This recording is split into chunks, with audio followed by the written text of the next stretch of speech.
Quelle que soit la réalité économique, Lafarge s'engage à réduire son empreinte environnementale. De nombreuses initiatives sont menées dans le monde et sur deux objectifs clés: réduire les émissions de carbone, protéger la biodiversité.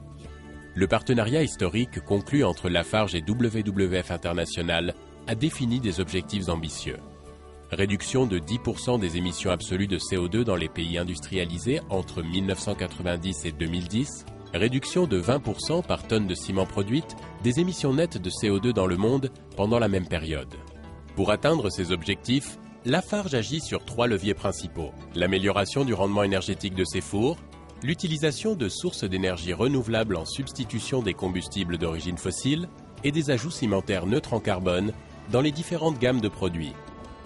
Nous avons considéré que si Lafarge était le premier à maîtriser ses émissions, s'il faisait la démonstration qu'il était possible de les réduire, cela servirait d'exemple pour d'autres entreprises.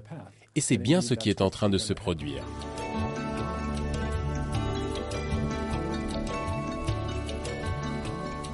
Pour moi, tout le travail accompli au cours de ces nombreuses années est porteur de 2 bonnes nouvelles.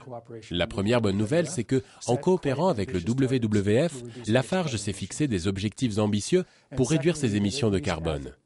La deuxième bonne nouvelle, c'est que Lafarge est en passe de les atteindre.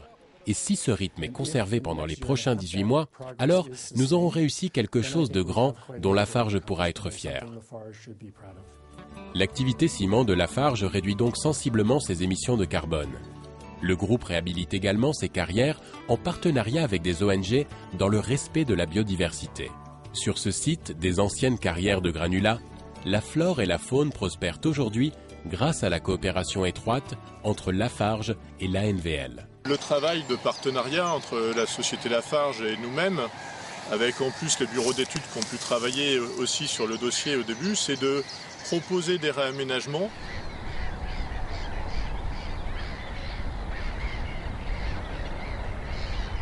aussi d'accompagner le carrier dans ces réaménagements de façon à bien expliquer ce que l'on attend en termes de travaux de terrassement, et puis ensuite d'assurer d'une part un suivi, c'est-à-dire voir quelle est la faune et la flore qui est présente et tenir informée la société, notamment de l'évolution, et en même temps d'assurer la gestion notamment des zones qui sont difficiles à gérer de façon mécanique, comme justement cet îlot ou alors ces petites prairies humides qui sont très difficilement mécanisables.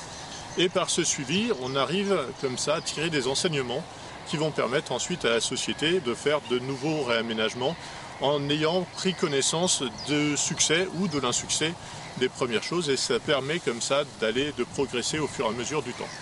Protection et revitalisation de la biodiversité, réduction des émissions de CO2, ce sont 2 exemples des nombreuses actions menées par Lafarge en faveur de la protection des sites et de ses habitants.